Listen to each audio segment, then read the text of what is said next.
നമസ്തേ, ഞാൻ ശിവൻ, പാല brilliant study സെൻറ്ററിൽ നിന്നും. നീറ്റ് 2024 ഓൾ ഇന്ത്യ റാങ്ക് അനുസരിച്ച് all India veterinary counselling application ക്ഷണിച്ചിരിക്കുന്നു. ഇന്ത്യയിൽ ആകമാനമുള്ള ഗവൺമെൻറ് മേഖലയിലെ വെറ്റിനറി കോളേജുകളുടെ 15% സീറ്റുകളും പ്രൈവറ്റ് മേഖലയിലെ കോളേജുകളുടെ സീറ്റുകൾക്കുമാണ് VCI കൗൺസിലിംഗ് നടത്തുന്നത്. VCI.admission.nic.in എന്ന വെബ്സൈറ്റ് വഴിയാണ് നാളെ സെപ്റ്റംബർ 6 മുതൽ ഓൺലൈനായി ചോയ്സ് ഫില്ലിംഗ് നടത്താൻ സാധിക്കുന്നത്. ആകെ 3 റൗണ്ടുകളാണ് ഉൾപ്പെടുത്തിയിരിക്കുന്നത്. Round 1, round 2. റൗണ്ട് 2വിന് ശേഷം വരുന്ന വേക്കൻസി സീറ്റുകൾ സ്ട്രേ വേക്കൻസി റൗണ്ടായിട്ട് ഏറ്റവും അവസാനം ഓൺലൈനായിട്ട് തന്നെ അലോട്ട്മെൻറ്റ് നടത്തും. ആദ്യ 2 ഘട്ടത്തിലേക്കും രജിസ്ട്രേഷൻ ഫീസ് 1000 രൂപ മാത്രമേ ഉള്ളുവെങ്കിൽ മൂന്നാം ഘട്ടം സ്ട്രേ വേക്കൻസിയിൽ ഓപ്ഷൻ രജിസ്ട്രേഷനായി 50,000 രൂപ രജിസ്ട്രേഷൻ ഫീസ് ഇനത്തിൽ അടയ്ക്കേണ്ടതാണ്. ആദ്യത്തെ റൗണ്ട് സെപ്റ്റംബർ 6 മുതൽ 9 വരെ ഫീസ് പേയ്മെൻറ്റ് അടയ്ക്കുകയും രജിസ്ട്രേഷൻ ചെയ്യുകയും അതുപോലെ ചോയ്സ് ഫില്ലിംഗ് നമുക്ക് വേണ്ട കോളേജുകളുടെ എല്ലാം ചോയ്സുകൾ ഏതൊക്കെ സ്റ്റേറ്റുകളിലെ കോളേജുകളിലാണ് വേണ്ടതെന്നുള്ളതിൻ്റെ ചോയ്സ് ഫില്ലിങ്ങും സെപ്റ്റംബർ 9 രാത്രി 11 മണി വരെ കൊടുക്കാനുള്ള സാവകാശം ഉണ്ടായിരിക്കും. രജിസ്ട്രേഷനും ഇതെല്ലാം നമുക്ക് വേണമെങ്കിൽ ഒരുമിച്ച് ചെയ്യാം. 6 മുതൽ 9 വരെ payment of fees, registration, choice filling, അതുപോലെ ലോക്കിങ്ങും ഏറ്റവും എപ്പോൾ വേണമെങ്കിലും നമുക്ക് ലോക്ക് ചെയ്യാം. പക്ഷേ ലോക്ക് ചെയ്തതിന് ശേഷം നമുക്ക് പിന്നീട് റീഅറേഞ്ച്മെൻറ്റ് ആദ്യ റൗണ്ടിൽ അനുവദിക്കുന്നതല്ല.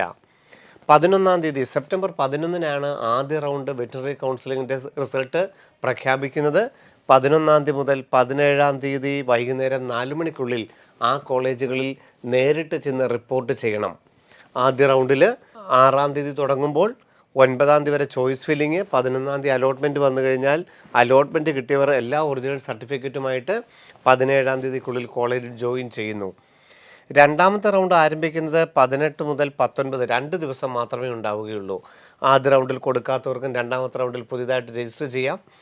ആദ്യത്തെ റൗണ്ടിൽ ഒരു കോളേജിൽ പോയി ചേർന്നവർക്ക് ആ ചേർന്നതിനേക്കാളും നല്ല കോളേജുകൾക്ക് വേണമെങ്കിൽ പുതിയതായിട്ട് ഓപ്ഷനുകൾ കൊടുക്കാം. ഒരലോട്ട്മെൻറ്റും കിട്ടാത്തവർക്ക് വേണമെങ്കിൽ പുതിയതായിട്ടൊക്കെ ചോയ്സുകൾ കൊടുക്കാനുള്ള അവസരങ്ങളുണ്ട്. അലോട്ട്മെൻറ്റ് കിട്ടിയിട്ട് പോയില്ല എന്നുണ്ടെങ്കിൽ അവർ ഫർദർ റൗണ്ടിൽ നിന്ന് ഔട്ടാവുകയും ചെയ്യും. സ്ട്രേ വേക്കൻസിയിൽ പോലും പിന്നീട് അലോട്ട്മെൻറ്റ് കിട്ടിയിട്ട് ചേരാത്തവരെ പരിഗണിക്കുകയില്ല. രണ്ടാമത്തെ റൗണ്ട് സീറ്റ് പ്രഖ്യാപിക്കുന്നത് സെപ്റ്റംബർ 21. അലോട്ട്മെൻറ്റ് ലഭിക്കുന്നവർ 24 കോളേജിൽ റിപ്പോർട്ട് ചെയ്യണം. ആദ്യ റൗണ്ടിൽ ചേർന്ന വ്യക്തികളാണെങ്കിൽ ആ കോളേജിൽ പോയി സർട്ടിഫിക്കറ്റുകളെല്ലാം മേടിച്ചിട്ട് പുതിയ കോളേജിൽ വന്ന് ചേരണം. ആദ്യമായിട്ടാണ് അലോട്ട്മെൻറ്റ് കിട്ടുന്നതെങ്കിലും 24 വൈകുന്നേരം 4 മണി വരെ മാത്രമേ ഓൾ ഇന്ത്യ വെറ്റിനറി അനുസരിച്ച് 2 റൗണ്ടിൽ പ്രവേശനം നേടാനുള്ള അവസരമുണ്ടായിരിക്കുകയുള്ളൂ. ഇതുവരെയും അലോട്ട്മെൻറ്റുകളും കിട്ടാത്ത വ്യക്തികൾക്ക് നമുക്ക് സ്ട്രേ വേക്കൻസിയിൽ പരിഗണിക്കും. സ്ട്രേ വേക്കൻസിയിൽ പുതിയതായിട്ട് ചോയ്സുകൾ ഫില്ല് ചെയ്യാം. 25, 26 തീയതികളിൽ. 28 സ്ട്രേ വേക്കൻസി അലോട്ട്മെൻറ്റ് റിസൾട്ട് പ്രഖ്യാപിക്കും. നമ്മൾ 50,000 രൂപ രജിസ്റ്റർ ചെയ്താണ് ചോയ്സുകൾ കൊടുത്തിരിക്കുന്നത്. ഒരു അലോട്ട്മെൻറ്റ് വന്നിട്ട് എടുത്തില്ല എന്നുണ്ടെങ്കിൽ നമ്മുടെ രജിസ്ട്രേഷൻ ഫീ നഷ്ടപ്പെടും. നമ്മൾ രജിസ്ട്രേഷൻ ഫീ അടച്ചു, നമുക്ക് അലോട്ട്മെൻ്റ് ഒന്നും കിട്ടിയില്ല എങ്കിൽ എമൗണ്ട് നമുക്ക് റീഫണ്ട് ചെയ്യും. അങ്ങനെ അലോട്ട്മെൻറ്റ് കിട്ടിയ വ്യക്തികൾക്ക് 28 മുതൽ 29, 30 ആ കോളേജിൽ പ്രവേശനം നേടി അഡ്മിഷൻ ഉറപ്പാക്കേണ്ടതാണ്. 2024 ഏതാണ്ട് 54ഓളം കോളേജുകളിലോട്ടാണ് ഓൾ ഇന്ത്യ വെറ്റിനറി സീറ്റുകൾ ക്ഷണിച്ചിരിക്കുന്നത്. ഓരോ സ്റ്റേറ്റുകളിലും ആന്ധ്ര, അതുപോലെ തന്നെ ആസാം, ബീഹാർ, ഛത്തീസ്ഗഡ്, ഗുജറാത്ത്, ഹരിയാന, ഹിമാചൽ പ്രദേശ്, ജമ്മു കാശ്മീർ, കർണാടകത്തിൽ 5 കോളേജുകളുണ്ട്. കേരളത്തിൽ 2 കോളേജുകളിലായിട്ട് 34 സീറ്റുകളിലോട്ടാണ് അലോട്ട്മെൻറ്റ് നടക്കുന്നത്. മധ്യപ്രദേശ്, മഹാരാഷ്ട്ര, അതുപോലെ മിസോറം, ഒഡീഷ, പോണ്ടിച്ചേരി, പഞ്ചാബ്, ഇവിടെയൊക്കെ പ്രൈവറ്റ് കോളേജുകളുണ്ട്. The college is under the private sector. അതുകൊണ്ട് തന്നെ നമ്മൾ അവിടുത്തെ ഫീസ് സ്ട്രക്ചർ നോക്കിക്കൊള്ളണം. ഓരോ കോളേജുകളുടെയും ഫീസ് സ്ട്രക്ചർ മനസ്സിലാക്കി മാത്രമേ നിങ്ങൾ ദയവായിട്ട് ഓപ്ഷൻ കൊടുക്കാവുള്ളൂ. ഇതിനകത്ത് 4ഓളം കോളേജുകൾ പ്രൈവറ്റ് മേഖലയിലാണ്. രാജസ്ഥാനിലും അതുപോലെ തന്നെ the college under private sector, these college under private sector എന്ന് എഴുതിയിട്ടുണ്ട്. അവിടുത്തെ ഫീസ് സ്ട്രക്ചർ നോക്കി മനസ്സിലാക്കിയിട്ട് മാത്രമേ നിങ്ങൾ ഓൾ ഇന്ത്യ കൗൺസിലിങ്ങിൽ പങ്കെടുക്കാവുള്ളൂ. അങ്ങനെ മൊത്തം 22 സ്റ്റേറ്റുകളിലായിട്ട് 54 കോളേജുകളിലേക്ക് മൊത്തം 734 സീറ്റുകളിലോട്ട് വേണ്ടിയിട്ടാണ് ഓൾ ഇന്ത്യ വെറ്റിനറി കൗൺസിലിംഗ് നടത്തുന്നത്. അതിൽ ഓപ്പൺ കോട്ടയിൽ 285 സീറ്റുകളുണ്ട്. OBC കോട്ടയിൽ 188 സീറ്റുകളും EWS കാറ്റഗറിയിലൊക്കെ 69 സീറ്റുകളാണുള്ളത്. EWS, OBC, SC, ST ഒക്കെ ഉള്ളത് തഹസീൽദാർ എന്നുള്ള സർട്ടിഫിക്കറ്റാണ് ഹാജരാക്കുകയും ചെയ്യേണ്ടത്. നമുക്ക് ഫസ്റ്റ് റൗണ്ട് രജിസ്ട്രേഷൻ നാളെ മുതൽ സെപ്റ്റംബർ 6 മുതൽ ചെയ്യുമ്പോൾ രജിസ്ട്രേഷന് പേയ്മെൻറ്റ് ഓഫ് ഫീസ് 1000 രൂപ മാത്രമേ ഉണ്ടാവുകയുള്ളൂ. ചോയ്സ് കൊടുക്കാം. ചോയ്സ് എപ്പോൾ വേണമെങ്കിലും ലോക്ക് ചെയ്യാം. ലോക്ക് ചെയ്തില്ലെങ്കിൽ ഓട്ടോമാറ്റിക് ലോക്കിംഗ് ആണ്. അലോട്ട്മെൻറ്റ് ലഭിക്കുന്ന വിദ്യാർത്ഥികൾക്ക് അലോട്ട്മെൻറ്റ് ലെറ്റർ ഡൗൺലോഡ് ചെയ്യുന്നു. റിപ്പോർട്ടിംഗ് ആ കോളേജിൽ നമുക്ക് കോളേജിൽ പോയി എല്ലാ സർട്ടിഫിക്കറ്റിലും കൊടുത്ത് റിപ്പോർട്ട് ചെയ്യാം. ഒപ്പം റൗണ്ട് 2 പങ്കെടുക്കുകയും ചെയ്യാം.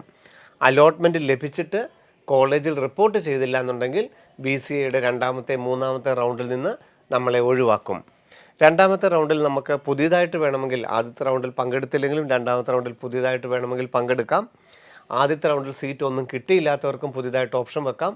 ആദ്യത്തെ റൗണ്ടിൽ സീറ്റ് കിട്ടിയവർക്ക് ആ കിട്ടിയ സീറ്റിനേക്കാളും നല്ലതെന്ന് തോന്നുന്നത് കൂടുതൽ താല്പര്യമുള്ളത് മാത്രമായിട്ട് വെക്കുകയും ചെയ്യാം. രണ്ടാമത്തെ സീറ്റ് നമുക്ക് ഇതുപോലെ തന്നെ ചോയ്സ് ഫില്ല് ചെയ്യുന്നു, അലോട്ട്മെൻറ്റ് കിട്ടുന്നു, നമ്മൾ ആ കോളേജിൽ പോയി ചേരുന്നു. ഇവിടെയും നമ്മൾ അലോട്ട്മെൻറ്റ് കിട്ടിയിട്ട് ചേർന്നില്ല എന്നുണ്ടെങ്കിൽ സ്ട്രേ വേക്കൻസിയിൽ നമ്മളെ പരിഗണിക്കുകയില്ല. ഉദാഹരണം പറഞ്ഞാൽ ഒന്നാമത്തെ റൗണ്ടിലും രണ്ടാമത്തെ റൗണ്ടിലും പങ്കെടുക്കുകയും നമുക്ക് സീറ്റ് ഒന്നും കിട്ടാത്തവരെ മാത്രമേ സ്ട്രേ വേക്കൻസിയിൽ പങ്കെടുക്കുകയുള്ളൂ. സ്ട്രേ വേക്കൻസിയുടെ പ്രത്യേകം പുതിയതായിട്ട് രജിസ്റ്റർ ചെയ്യാനില്ല.